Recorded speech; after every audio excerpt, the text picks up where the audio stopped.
"Stop pretending," my father said coldly while I fought for air. My aunt insisted I was just playing weak to avoid chores. Then the EMT arrived, checked my pulse, and shouted for a stretcher. Suddenly, chaos erupted all around them. Imagine gasping for air, your lungs screaming, your vision blurring, the world going dark, and the person who's supposed to protect you most looks you dead in the eye and snaps, "Quit faking it." That 4th of July, that's exactly what my own father did. And that moment of chilling dismissal, fueled by decades of being told I was dramatic and attention-seeking, almost cost me my life. Hi, I'm Abigail, I'm 25, and my entire life has felt like a battle just to be believed. Growing up in the Marshall household, there was one unwritten rule: weakness was simply unacceptable. My dad, Frank Marshall, ran our home the same way he ran his construction business, with ironclad expectations and absolutely no room for excuses. Picture this: a man over 6 feet tall, hands permanently calloused, with a voice that could carry across a bustling worksite. Complaining to Dad? You might as well just ask for a lecture about real problems.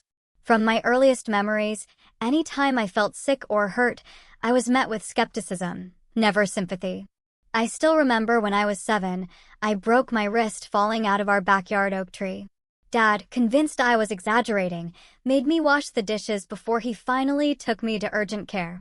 The doctor later told him I was lucky there was no permanent damage from the delay.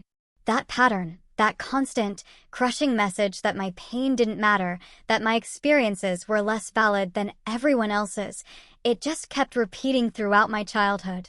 My mom died when I was 4, leaving Dad to raise my younger sister, Jessica, and me alone.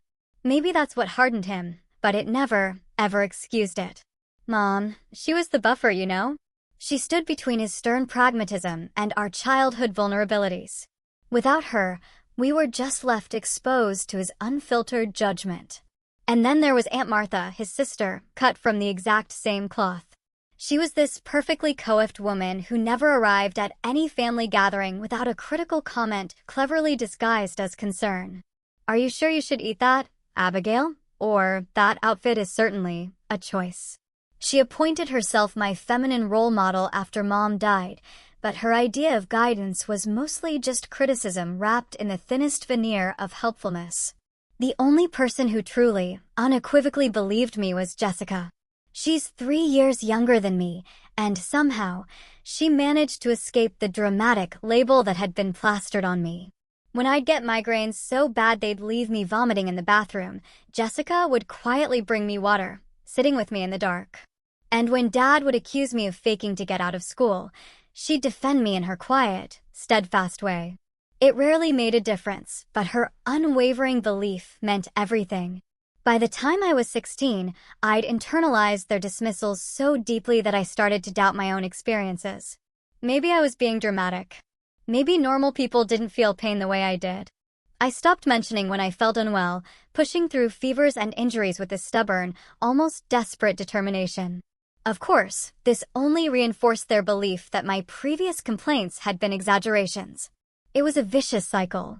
So, when I got accepted to State University, 300 miles away, it didn't feel like going to college. It felt like a prison break. For 4 glorious years, I built a life where people actually took me at my word. My roommate, Elaine, never questioned when I said I needed a quiet day for a migraine. My professors granted extensions when I was genuinely sick. For the very first time, I experienced what it was like to be believed, to have my experiences validated instead of constantly dismissed. After graduation, I found a job at a marketing firm in the city, and I swore to myself I would never move back home. I called on holidays, visited maybe twice a year with carefully planned exit strategies, and painstakingly built a life completely separate from the family that had made me doubt my own reality. Then came the economic downturn. Our firm lost 3 major clients in a single month. As one of the newest hires, I was among the first let go. With student loans and big city rent, my savings vanished at an alarming rate. After 3 months of unsuccessful job hunting, I faced the unthinkable, moving back to my hometown. Dad offered the apartment above the garage rent-free until I got back on my feet. Jessica, now a nurse at the local hospital, actually seemed genuinely happy to have me closer. Even Aunt Martha made noises about connections at her country club who might be hiring. Swallowing my pride, a pride that felt like sandpaper in my throat, I packed up my apartment and drove back to the place I had been so desperate to escape. The 4th of July celebration was an annual tradition in our family. The Marshalls, along with assorted aunts, uncles, and cousins, would gather at our house for a barbecue before watching fireworks from our backyard, which overlooked the town park. This year, with me back home, Dad made it crystal clear he expected me to take over the hosting duties that had once been my mother's, and then had fallen to a rotating cast of female relatives. "You live here now," he'd said, when I'd timidly suggested Aunt Martha might want to handle the food, as she had for the past several years. "Time to pull your weight." So, I spent the week before the 4th cleaning the house, planning a menu, and shopping for supplies, all while continuing my increasingly desperate job search. The pressure to create a perfect gathering weighed heavily, a suffocating blanket. I knew any flaw, any misstep, would be instantly attributed to my supposed incompetence, rather than the impossible standards set for me. Little did I know, this seemingly ordinary family gathering would become a turning point, not just in how my family saw me, but in whether I would survive it all. The first sign that something was profoundly wrong came 3 days before the 4th. I woke up unusually tired, despite having slept nearly 9 hours. My body felt heavy, like I was moving underwater, and climbing the stairs to the kitchen left me winded, my heart pounding. "You're just out of shape," I told myself, repeating the cruel words I'd heard from my father countless times. I stubbornly ignored the strange fatigue and focused on my endless to-do list for the upcoming gathering. Later that afternoon, while vacuuming the living room, I had to stop twice just to catch my breath.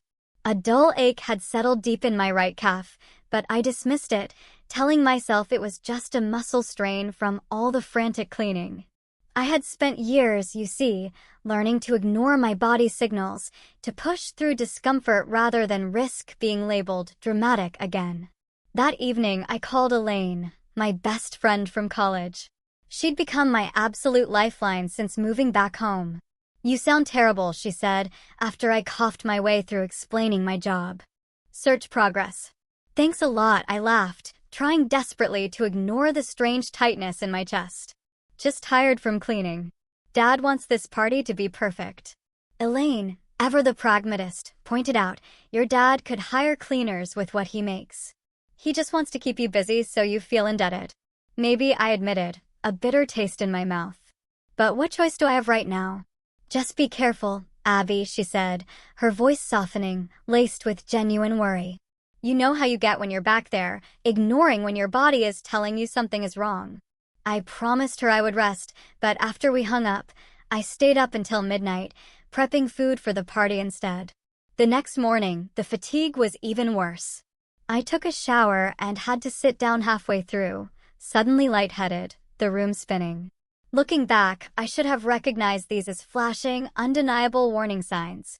But years of conditioning had taught me to doubt my own experiences, to assume I was overreacting.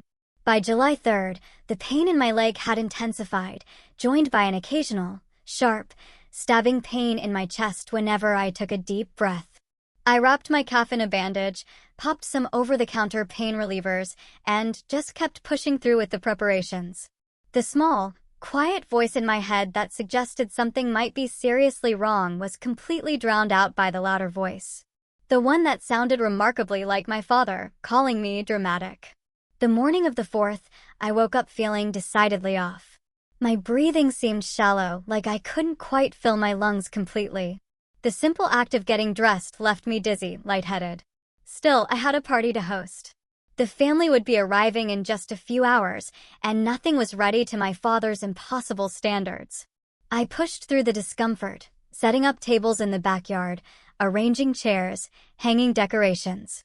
Each task took more effort than it should have, but I attributed it to stress and lack of sleep. By noon, I was moving in slow motion, but the backyard looked festive, adorned with red, white, and blue streamers and a table set for 16 people. Jessica arrived early to help, taking one look at me and frowning, her nurse's instincts already kicking in. "You look terrible, Abby. Are you feeling okay?" "Just tired," I said. It was an automatic response, so ingrained, I didn't even consider an alternative answer.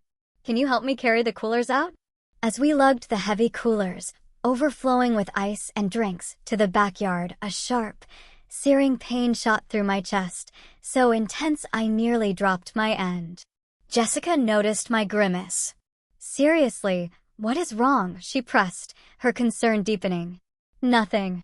Pulled a muscle, probably." I forced a smile, a pathetic mask, ignoring the way my heart seemed to be racing even though I was moving slowly. The memory of an 8th grade science test suddenly flashed through my mind. I'd woken up with a fever and begged to stay home. Dad had accused me of trying to avoid the test, forcing me to go to school, where I promptly threw up in the middle of the exam. Even then, when the evidence of my illness was undeniable, I'd been scolded for making a scene. That day had taught me a powerful, terrible lesson about the futility of expressing pain in my family. By 2 o'clock, guests began arriving. Uncle Robert and Aunt Diane with their teenagers, Dad's cousin Patrick and his new wife, Grandmother Marshall, now 86, but still sharp as a tack. With each arrival, I plastered on a brighter smile, ignoring the increasing tightness in my chest and the strange tingling sensation that had started in my fingers.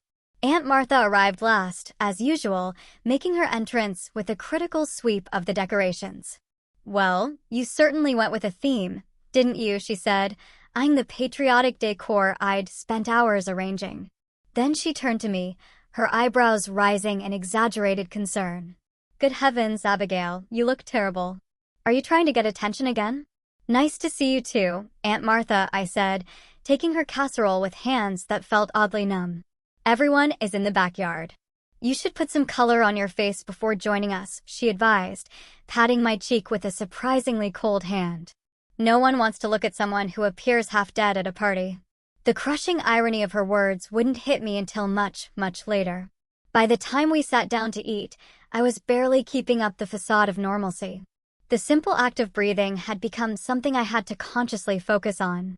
Each inhale felt incomplete, like my lungs were filling with cotton instead of air.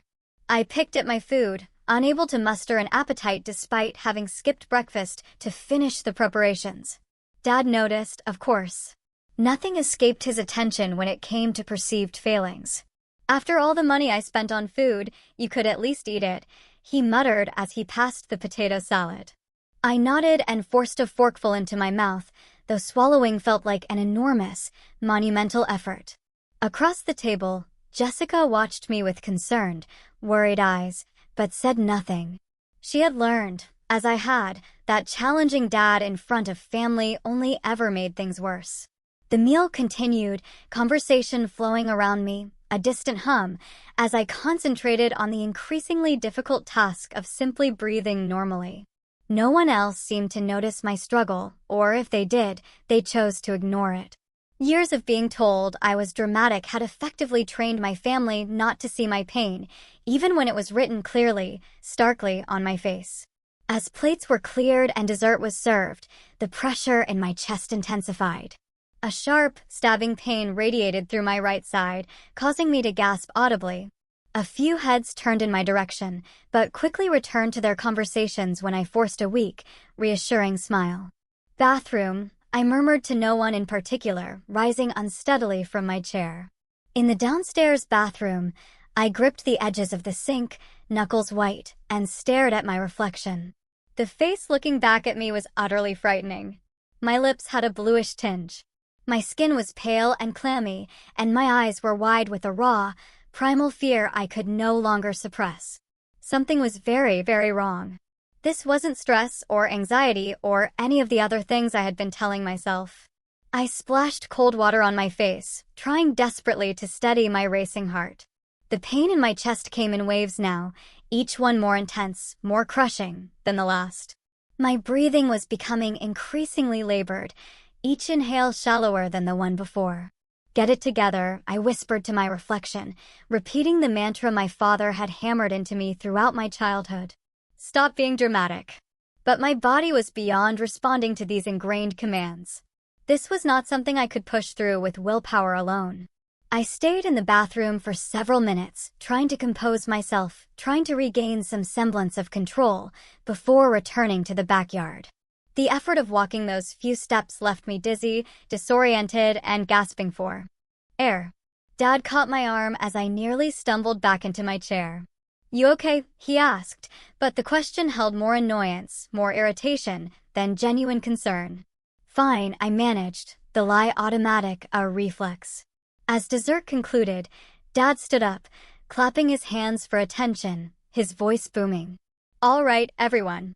Jessica and Abigail will handle cleanup while the rest of us move to the front yard to set up for fireworks." Jessica started gathering plates, shooting me concerned glances as I remained seated, trying to summon the energy to simply stand again. The family dispersed, leaving us alone with the overwhelming aftermath of the meal. "I'll handle this," Jessica said quietly, seeing my struggle. "You look like you're about to pass out."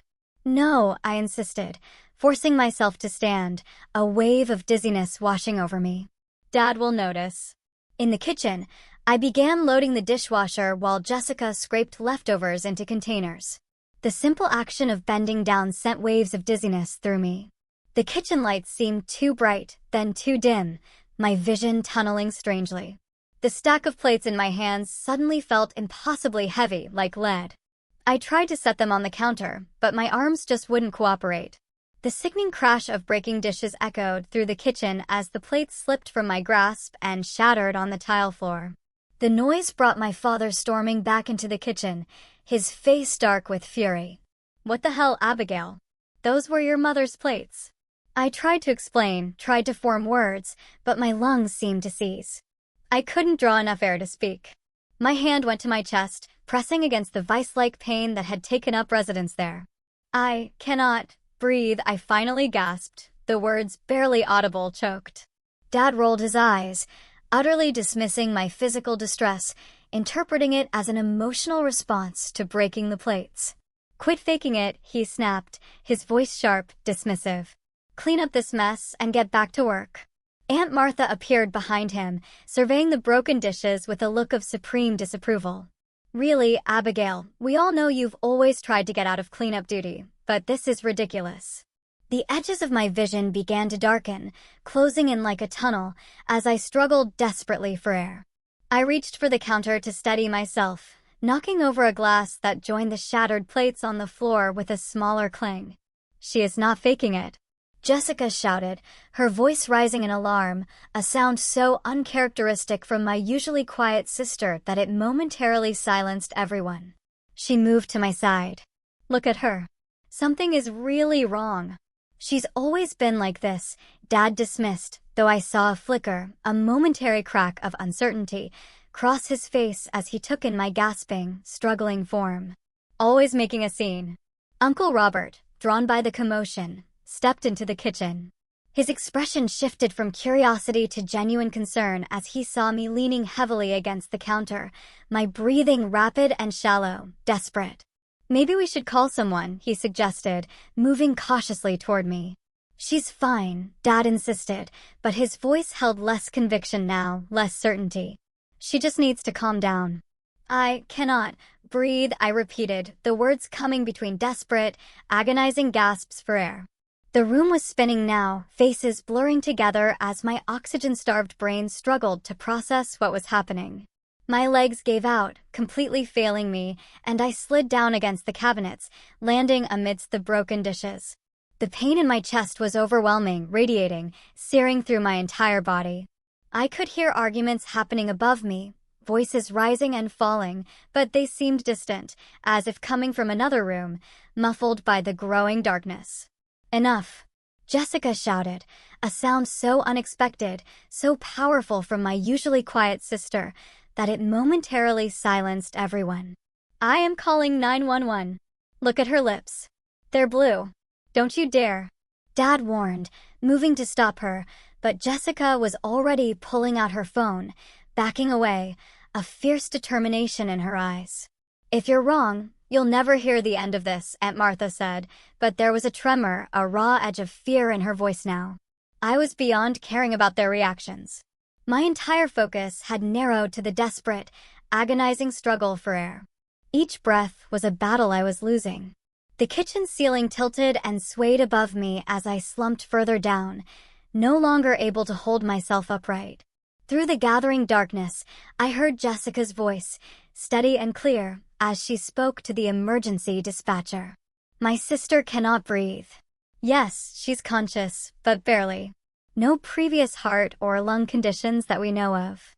A new voice, calm and commanding, cut through the chaos. My grandmother, who had entered the kitchen unnoticed. "Give her space," she commanded, and surprisingly, everyone listened. She knelt beside me with difficulty, her arthritic knees protesting, and gently took my hand.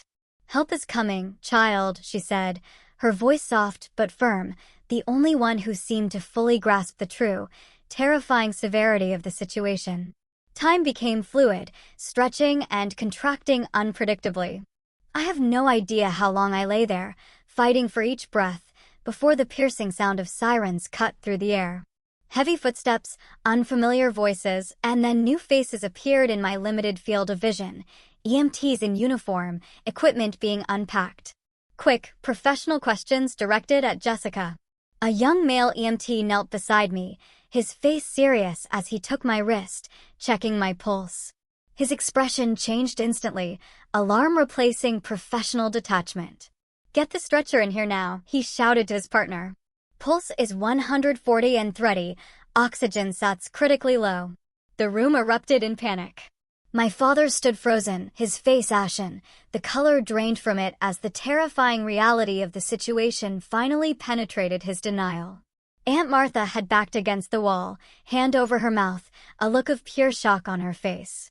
Jessica was crying, her voice choked, answering questions about my symptoms while grandmother held her shoulders, a silent anchor. As the EMTs worked around me, attaching monitors and placing an oxygen mask over my face, I caught a glimpse of my father's expression. For the first time in my entire life, I saw fear in his eyes, and beneath that, the dawning, sickening horror of recognition. He had been wrong. Catastrophically, dangerously wrong. The oxygen helped slightly, but breathing remained a desperate struggle. The EMTs spoke in urgent tones, using medical terminology I didn't fully understand. Words like cyanotic and tachycardic filtered through my fading consciousness. They lifted me onto the stretcher with careful, practiced efficiency. As they raised it to waist height, my vision narrowed to a pinpoint, the faces of my family receding into darkness as consciousness slipped away. The last thing I remember was the continued wail of sirens and the sensation of movement as they rushed me out of the house, out of the place where I had never, not once, been truly believed. Fragments of awareness came and went as I was loaded into the ambulance. The ceiling of the vehicle, bright lights moving across my field of vision. The crushing pressure of the oxygen mask on my face. The voices of the EMTs, urgent but controlled. "BP is dropping, 70 over 40. Get another line in, possible P. Call ahead to the ER." Jessica was there, somehow, holding my hand. Her face tear-streaked and terrified. Had they let her in the ambulance? I couldn't remember her getting in, but I was so profoundly grateful for her presence, a familiar, steady anchor in the terrifying chaos. "Hang on, Abby. Please hang on," she kept saying. I tried to nod, to squeeze her hand, to give some indication that I heard her, but my body simply wouldn't respond to my commands. The simple, fundamental act of breathing consumed all my energy and focus. Each inhale was a battle. Each exhale a momentary, fleeting relief before the struggle began again. Time lost all meaning. The ambulance ride could have been minutes or hours. I had no concept. The siren wailed overhead, the sound fading in and out as my consciousness ebbed and flowed. New faces appeared as the ambulance doors opened. More uniforms, more urgent voices. I was wheeled rapidly through automatic doors, fluorescent lights passing overhead in a dizzying blur. 25-year-old female, acute respiratory distress, tachycardic, hypotensive. The EMT rattled off information to the receiving medical team as they transferred me from the ambulance stretcher to a hospital gurney. The movement sent fresh waves of excruciating pain through my chest, and I must have made some sound of distress because Jessica squeezed my hand tighter, her nails digging in. "You have to wait here," someone told her as we reached a set of double doors. Her face crumpled, but she nodded, releasing my hand with obvious reluctance. "I'll be right outside, Abby," she promised, her voice breaking. "I'm not going anywhere." Beyond the doors, the activity intensified. A doctor leaned over me, shining a light in my eyes, asking questions. I couldn't answer through the oxygen mask and my own desperate breathlessness. "Abigail, can you hear me? I'm Dr. Winters. We're going to take care of you." Monitors beeped, needles pricked my skin, and voices called out numbers and medical terms all around me. Through it all, the crushing pain in my chest and the desperate struggle for air continued. "I need a chest CT stat and get ultrasound in here for her leg. Blood oxygen still dropping. Start her on heparin. We need to intubate if her SATs don't improve in the next 2 minutes." The sheer urgency in their voices finally penetrated my fog of pain and fear. This was bad. Really, really bad. The realization should have terrified me, but a strange, unexpected calm had settled over me instead. These people believed me. They saw my distress, my visible suffering, and responded with appropriate alarm. After a lifetime of having my pain dismissed, the validation was almost as powerful as the oxygen they were pumping into my failing lungs. Someone cut away my shirt, attaching leads to my chest. Cold gel was spread over my right leg, followed by the pressure of an ultrasound wand. The doctor watching the screen nodded grimly. "DVT confirmed in the right leg. CT is ready for her." More movement, more lights passing overhead as I was wheeled down corridors. The CT scanner loomed above me, a massive, donut-shaped machine that would look into my chest and confirm what the medical team already suspected. "Abigail, we need to take some pictures of your lungs," a technician explained, his voice gentle. "Try to hold as still as possible." The scan itself was quick, but the aftermath was a blur of increased activity. Words like massive pulmonary embolism and critical condition floated through the air around me, each word a hammer blow. Back in the emergency room, new doctors appeared, specialists called in for the crisis unfolding in my body. A mask was placed over my face, different from the oxygen mask, and a voice told me they needed to put me to sleep for a little while to help me breathe. Darkness claimed me before I could respond, a merciful escape from the pain and fear that had consumed my entire world. I have no memory of the next 12 hours. Jessica later told me that I was intubated, a tube placed down my throat to breathe for me when my own lungs simply couldn't keep up. Powerful blood thinners were administered to combat the clots that had traveled from my leg to my lungs. A special catheter was even threaded through my veins to directly break up the largest clot that was threatening my life. My father arrived at the hospital 20 minutes after the ambulance, having followed in his truck with grandmother and Aunt Martha. He paced the waiting room, refusing to sit, refusing to speak. When the doctor came out to update the family, using terrifying words like life-threatening and critical condition, he actually had to brace himself against the wall, looking utterly shattered. Aunt Martha left soon after, claiming the stress was too much for her heart, but everyone knew she was fleeing the undeniable evidence of her own culpability. Uncle Robert, bless him, stayed, providing silent support to Jessica and making sure my father didn't completely collapse from the shock and stress. Throughout the night, as I lay unconscious in the ICU, my family waited. Jessica refused to leave, curling up in an uncomfortable chair in the waiting room when they wouldn't let her stay by my side. Grandmother Marshall, despite her age and arthritis, remained until dawn, quietly knitting and occasionally fixing my father with a look that spoke volumes about her thoughts on his behavior. The world returned slowly, in fragments and sensations. First, the steady beeping of monitors, then the antiseptic smell of hospital surroundings. Finally, the dull, raw ache in my throat that indicated the breathing tube had been removed. I opened my eyes to a dimly lit hospital room. Jessica sat beside the bed, her head drooping in exhausted sleep, her hands still holding mine. The simple act of breathing was no longer a desperate struggle. though each inhale caused a dull pain in my chest. My movement must have alerted her because Jessica jerked awake, her eyes widening as they met mine. "Abby," she whispered, her voice cracking with relief and raw emotion. "You're awake." I tried to speak, but my throat was so raw from the intubation. Jessica quickly held a cup of water with a straw to my lips, helping me take small sips that soothed the burning sensation. "What happened?" I managed to rasp after a few moments. Jessica pressed the call button before answering. "You had blood clots in your lungs.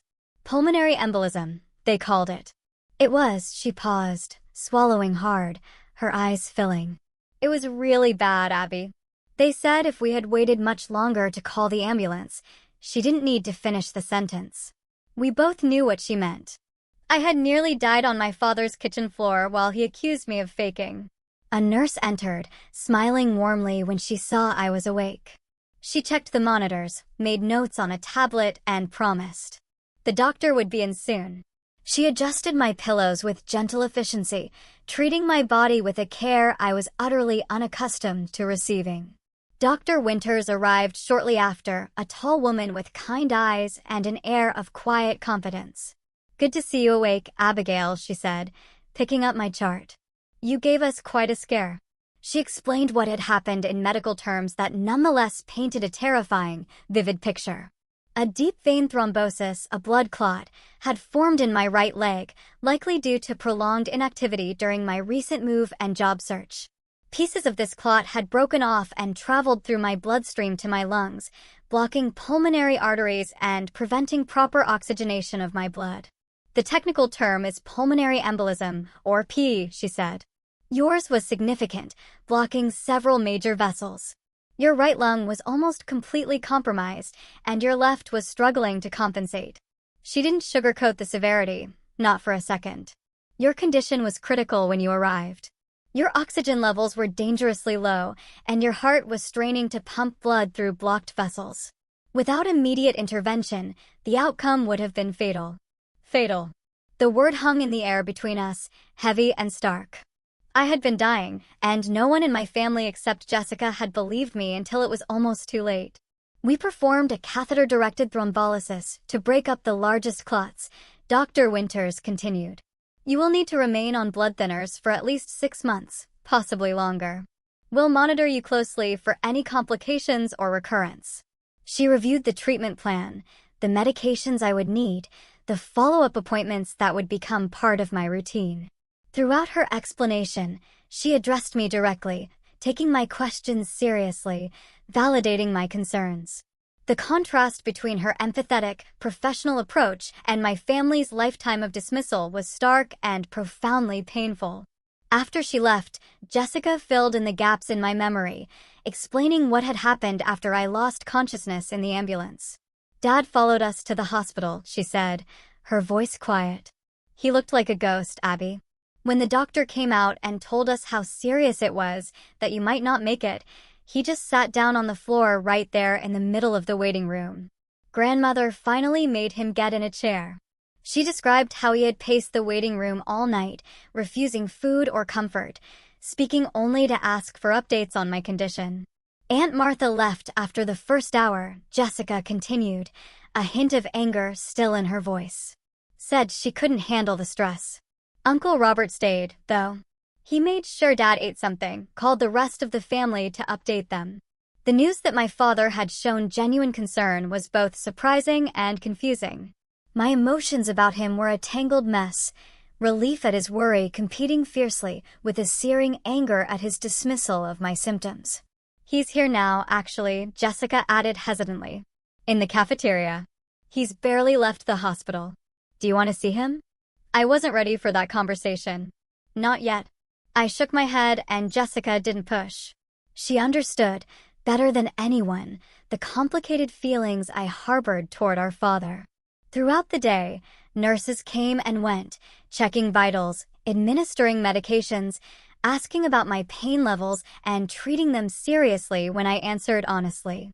One nurse spent nearly 10 minutes explaining how the pain medication worked and encouraging me to ask for more if I needed it, assuring me that reporting pain was not weakness, but necessary information for my treatment. Many patients, especially women, she told me, her voice kind, underreport pain. They've been conditioned to think they should tough it out, or that they're not really hurting as badly as they think. But pain is important information that helps us treat you properly. Her words struck a chord so deep, so resonant, I had to turn away to hide sudden, overwhelming tears. My entire life, I had been taught that expressing pain was weakness, that my perceptions of my own body were unreliable and dramatic. Here was a medical professional telling me exactly the opposite, validating the very experiences my family had trained me to doubt. Later that afternoon, Jessica brought my phone, which was filled with messages from friends who had heard about my hospitalization. Elaine had texted hourly, her messages growing increasingly frantic when I didn't respond, culminating in a message saying she was driving down from the city the next day to see me. My college roommate, my former coworkers, even casual acquaintances had reached out with genuine concern and well wishes. Their messages formed a stark, heart-wrenching contrast to my family's years of dismissal. These people, some of whom I had known for only a short time, believed me without question when Jessica told them I was seriously ill. The door to my hospital room opened, pulling me from these reflections. My father stood in the doorway, looking smaller, somehow diminished by worry and what might have been guilt. Jessica squeezed my hand and discreetly left, giving us privacy for what would inevitably be a difficult conversation. Dad approached the bed cautiously, his eyes taking in the monitors, the 4 lines, the hospital apparatus that testified so starkly to the severity of my condition. "Abigail," he said, his voice rough with emotion, raw. "How are you feeling?" "Better," I answered, simply, unsure what else to say. He nodded, then stood awkwardly at my bedside, hands shoved deep in his pockets. The silence stretched between us, heavy with unspoken accusations and unoffered apologies. "The doctor says you're going to be okay," he finally said, breaking the quiet. "That's good news." I nodded, waiting for more, for some acknowledgement of what had happened, of his role in delaying my treatment. But he only shifted uncomfortably, commenting on the hospital food, the weather, anything but the elephant in the room. After a few minutes of this strange, painful small talk, he excused himself, promising to return later. As he reached the door, he paused, looking back at me with an expression I couldn't quite read. "I'm glad you're all right," he said. And then he was gone, leaving me alone with the rhythmic beeping monitors and the crushing weight of everything left unsaid. A week into my hospital stay, Dr. Winters suggested a family meeting. My condition had stabilized, and I was being prepared for discharge in another day or 2. She felt it was crucial for my family to understand the true severity of what had happened and the ongoing care I would need during recovery. "Pulmonary embolism is not just a one-time emergency," she explained to me beforehand. "It requires ongoing treatment and lifestyle adjustments. Your family needs to understand that this is serious and that your symptoms should never be dismissed." The unspoken subtext was clear. She had pieced together, from comments Jessica had made and perhaps from my own reluctance to have my family visit, that their constant dismissal of my symptoms had nearly cost me my life. This meeting was her professional, uncompromising way of ensuring it would not happen again. My father arrived first, followed by Jessica and grandmother Marshall. To my surprise, Uncle Robert came as well, along with Aunt Martha, who hadn't visited since that terrifying first night. They arranged themselves awkwardly around my hospital room, no one quite meeting my eyes. Dr. Winters began by outlining what had happened in clear, unemotional, almost clinical terms. She explained how the blood clots had formed, how they had traveled to my lungs, and how they had blocked the vessels that carried oxygen to my blood. When Abigail arrived at the emergency room, she said, her gaze sweeping across my family members, holding each one for a moment, her oxygen saturation was critically low. Her heart was racing, trying desperately to compensate for the lack of oxygen, putting additional strain on an already compromised system. In medical terms, she was in acute cardiopulmonary distress. She paused, letting that terrifying reality sink in before continuing. To be perfectly clear, without immediate medical intervention, Abigail would have died. We're talking about a matter of hours, possibly less. The room was silent, except for a small sound from my grandmother, something between a gasp and a sigh. The early symptoms of pulmonary embolism can be subtle, Dr. Winters continued, her voice firm. Fatigue, shortness of breath, chest pain that worsens with deep breaths. These might be mistaken for other conditions, but they should never be ignored or dismissed. Her emphasis on the word dismissed was slight, almost imperceptible, but unmistakable. My father shifted in his seat, his discomfort evident, a visible squirm. How are we supposed to know? He finally asked, a defensive, almost aggressive edge to his voice. We're not doctors. Dr. Winters regarded him steadily, unflinchingly. You were not expected to diagnose her condition, Mr. Marshall. But when someone says they cannot breathe, believing them is a good first step. Seeking medical attention promptly can make the difference between life and death in cases like this. The rebuke, though professional in tone, was clear, unambiguous, and devastating. My father looked away, his jaw tight, muscles clenching. As Dr. Winters concluded her explanation and opened the floor for questions, a strange, powerful calm settled over me. For years, I had suppressed my feelings about how my family treated me, swallowing hurt and anger in the name of keeping peace, of not rocking the boat. But sitting in that hospital bed, with the evidence of their dismissal laid bare in stark medical terms, something shifted inside me. Something fundamental, something irreversible. I told you I couldn't breathe, I said, my voice quiet but steady, ringing with an authority I'd never known. I told all of you, and you said I was faking. The room went absolutely still. My family's discomfort was palpable, a suffocating blanket. Dad cleared his throat, but said nothing. This was not the first time, I continued, gaining momentum, a wave of long-suppressed emotion finally breaking free. My whole life, every single time I was sick or hurt, you told me I was being dramatic. You taught me to ignore my own body, to doubt my own experiences. Tears threatened, hot and stinging, but I blinked them back, refusing to let them blur my focus. Do you know what it is like to grow up never being believed? To be in pain and be told it's all in your head? To gasp for air and be accused of putting on a show? Now, Abigail, Aunt Martha began, her tone the same patronizing, dismissive one she had used to scold me as a child. No one could have known this was serious. You have always been sensitive. I nearly died. I cut her off, my voice rising, finally breaking free of years of constraint. The doctor just told you I would have died without treatment, and you are still making excuses. Aunt Martha's face flushed crimson, her mouth opening and closing without sound. She stood abruptly and walked out of the room, the door swinging shut behind her with a soft thud. Dad sat rigid in his chair, his expression a complex, unreadable mix of anger and what might have been shame. We're not mind readers, Abigail, he said, but the usual authority was completely missing from his voice. How were we supposed to know this time was different? You weren't supposed to know, I replied, the truth crystal clear, undeniable. You were supposed to believe me. Every single time. That is what parents do. They believe their children when they say they are hurting. The words hung in the air between us, heavy, momentous. Decades of dismissed pain distilled into one simple, shattering truth.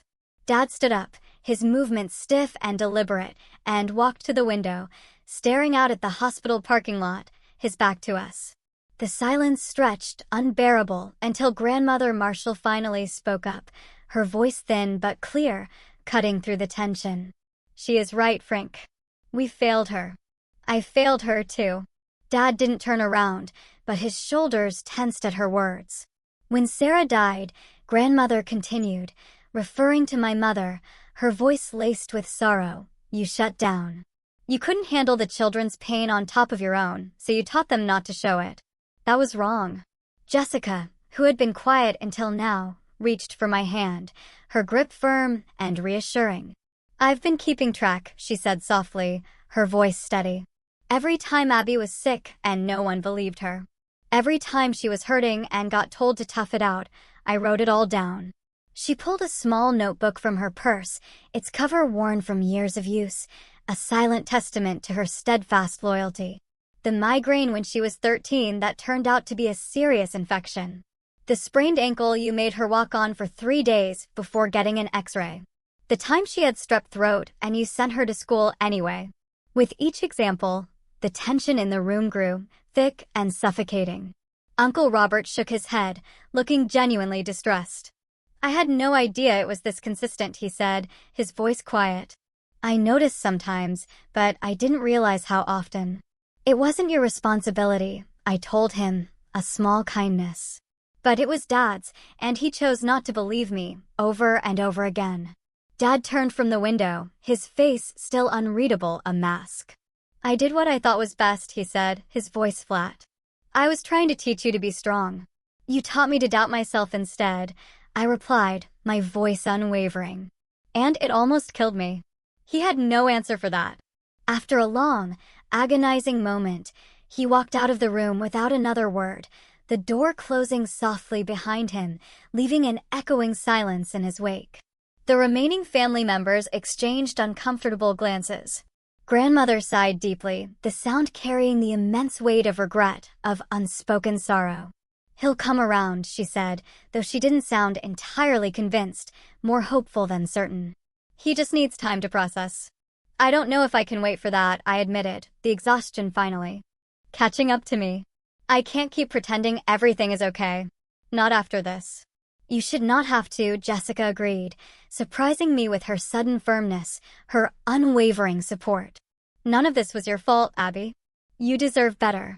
Uncle Robert nodded, his face etched with concern. I should have said something sooner, he said, his voice heavy with guilt. All those times I saw how they treated you, I should have spoken up. I'm sorry, Abigail. His apology, the very first any family member had offered, brought unexpected tears to my eyes, hot and cleansing. Thank you, I managed, the simple acknowledgement more healing than I would have ever expected. As they left a while later, Jessica promised to return that evening. Grandmother kissed my forehead, whispering an apology of her own, and Uncle Robert squeezed my hand, his expression troubled but undeniably kind. Alone in my hospital room, I felt emotionally drained, completely spent, but somehow lighter. For the very first time, I had spoken my truth, completely and unequivocally, without minimizing it or making excuses for those who had hurt me. The family had fractured along new, stark lines, those who could acknowledge the wrong that had been done, and those who simply could not face it.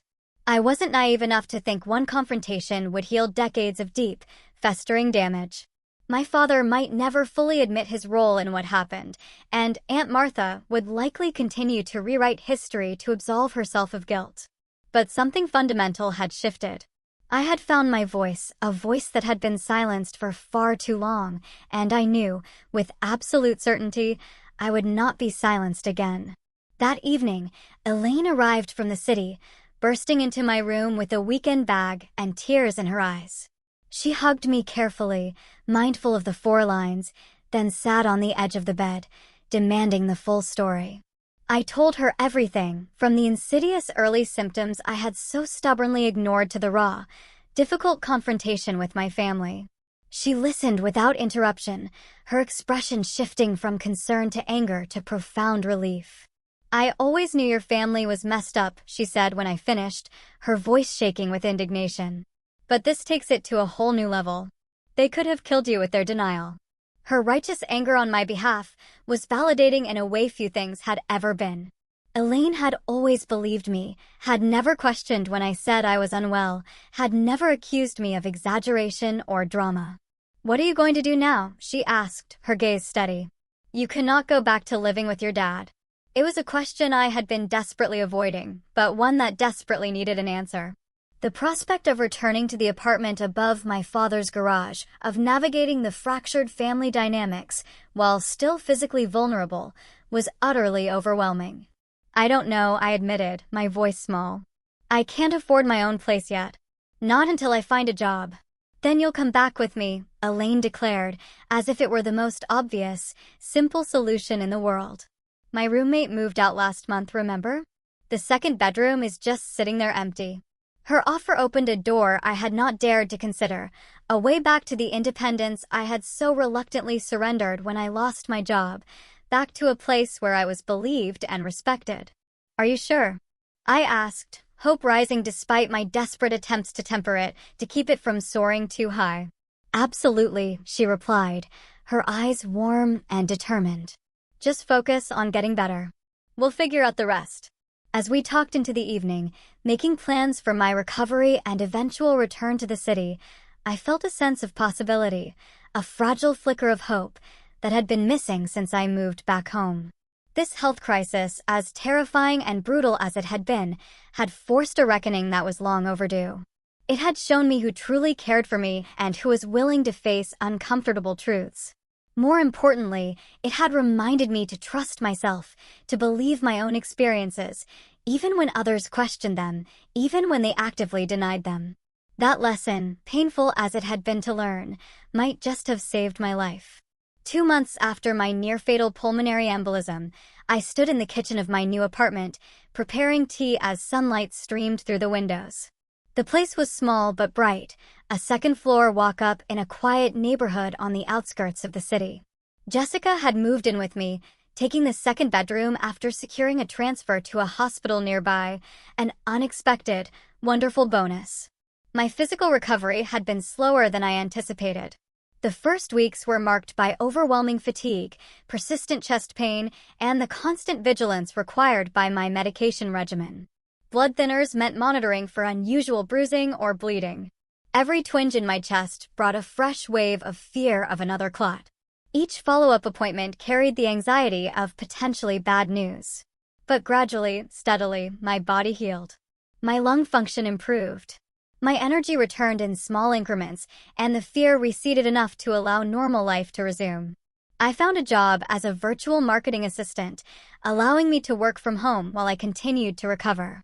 The pay was less than my previous position, but it covered my share of rent and utilities, and the flexibility easily accommodated my frequent medical appointments. My relationship with my family remained complicated, a nuanced tapestry of past hurts and tentative new beginnings. Dad had made awkward attempts at reconciliation, sending text messages asking about my health, offering financial help. I politely declined. We spoke on the phone occasionally, conversations that carefully, almost meticulously, avoided any mention of the past. He never explicitly apologized for dismissing my symptoms, but he no longer questioned when I mentioned feeling unwell, a small but significant shift. Aunt Martha and I had no contact at all. She had sent a generic get-well card to the hospital with no personal message, and neither of us had reached out since. The silence between us was a relief, an unspoken acknowledgement that some relationships were simply too damaged to salvage. Grandmother Marshall called weekly, our conversations more open and honest than they had ever been. She had even begun therapy herself, seeking to understand the deep-seated family patterns that had led to such harmful dynamics. I should have protected you more, she told me once, her voice thick with regret. I saw what was happening and said nothing. That stops now. Uncle Robert had become an unexpected ally, visiting often and making a point of asking genuinely about my health and well-being. He had even confronted Dad about his treatment of me, causing a rift between them that had yet to heal. But the most profound change was within myself. I had stopped second-guessing my own experiences, stopped doubting my gut. When my body signaled pain or illness, I listened without the corrosive filter of doubt that had been instilled in me for so long. I no longer waited until symptoms became unbearable before seeking help. I had learned, at great, terrible cost, that my perceptions were valid, my pain real, my needs legitimate. One Tuesday morning, I ran into Dad at the grocery store. It was an unexpected encounter that left us both momentarily speechless in the produce section. He looked older somehow, the lines around his eyes deeper, etched with something new, heavier, than I remembered. Abigail, he said finally, his voice hesitant. You look well. I'm getting there, I replied, the awkwardness between us palpable, a thick fog. He shifted from one foot to the other, examining an apple with unnecessary, meticulous attention. Jessica says your new job is going well. It is. The company wants to make it permanent next month. He nodded, seeming genuinely pleased. That's good. Real good. We stood in silence for a moment, surrounded by strangers selecting fruits and vegetables, the ordinary backdrop highlighting the extraordinary tension between us. I've been thinking, he said, finally setting the apple down, his voice quiet, almost frail. About what happened. About all of it. I waited, unsure where this was heading, unwilling to make it any easier for him. I was wrong, he continued, the words clearly difficult for him, a struggle. Not just about the embolism, about a lot of things. The way I raised you after your mother died. I thought I was teaching you to be tough. I didn't realize I was teaching you that your feelings didn't matter. It wasn't quite an apology, not in the way I'd always longed for, but it was more acknowledgement, more vulnerability than he had ever offered before. I nodded, accepting his words without rushing to absolve him of guilt. I'm still angry, I told him honestly. Honestly, I might be for a long time, but I appreciate you saying that. He accepted this with a nod of his own. Maybe we could have dinner sometime. You and Jessica both. When you're ready. Maybe, I agreed, not committing, but not refusing outright. I'll think about it. We parted awkwardly, but something had shifted, a tiny but significant crack in the wall between us.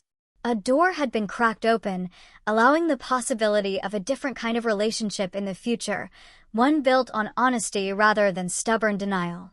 Back at the apartment, I found Jessica, fresh from a night shift, drinking coffee at the kitchen counter. I told her about the encounter with Dad, and she listened thoughtfully, processing every word. Do you think he really gets it? She asked when I finished. Part of it, I replied, looking out the window at the vibrant fall leaves. Maybe as much as he's capable of right now. A few weeks later, Jessica experienced a health scare of her own, unusual abdominal pain that had her doubled over one evening.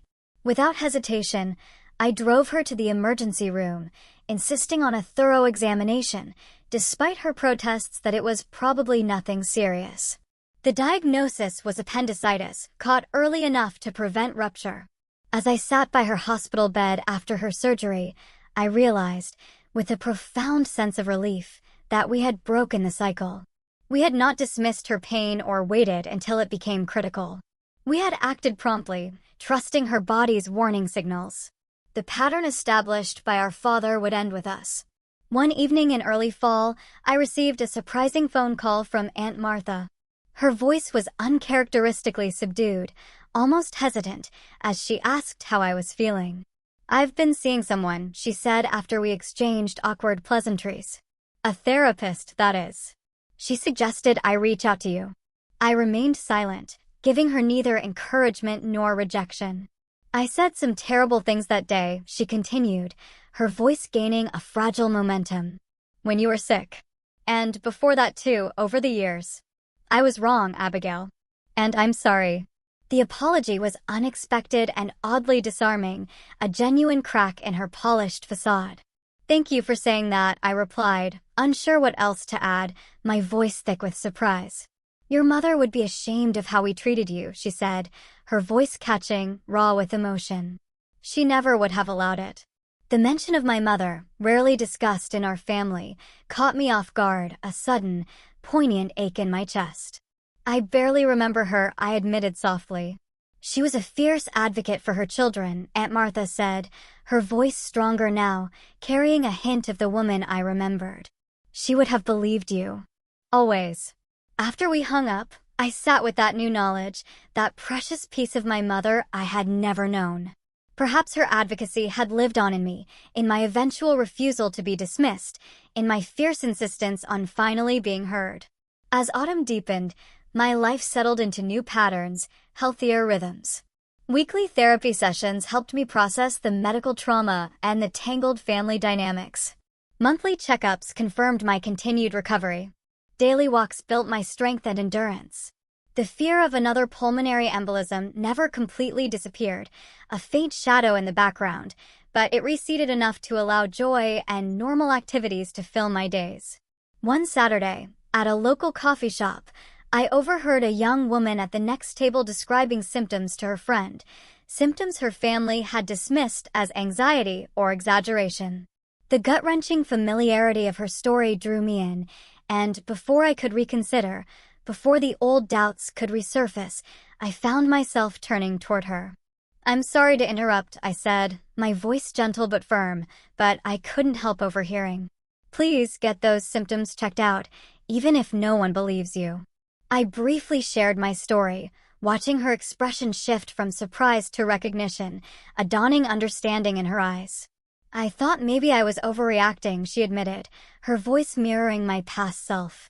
"Trust yourself," I told her, my own conviction resonating deeply. "You know your body better than anyone else. And if your doctor dismisses you, find another one who will listen. Keep fighting." As I walked home afterward, the crisp fall air invigorating me, I reflected on how far I had come from that terrifying 4th of July when I had gasped for breath on my father's kitchen floor. The journey had been painful, the lessons hard-won, almost fatal. But I had emerged with something precious, something unshakable, the profound, undeniable knowledge that my experiences were real. My perceptions were valid. My voice was worth hearing. The pulmonary embolism had nearly taken my life. But in surviving it, in finding the courage to speak my truth, I had found a kind of freedom I had never known before. The freedom to trust myself completely. No dismissal, no doubt, no criticism from others could ever shake that foundation again. And in that trust, in that newfound strength, I had found not just healing, but a truly empowered life. Have you ever experienced a situation where your concerns were dismissed by those who should have believed you? How did you find the courage to trust yourself despite others' doubts? Share your stories in the comments below. And remember to like, subscribe, and share this video if it resonated with you. Your story matters, and your voice deserves to be heard. Thank you for listening to mine, and I hope it helps you trust your own instincts a little more today.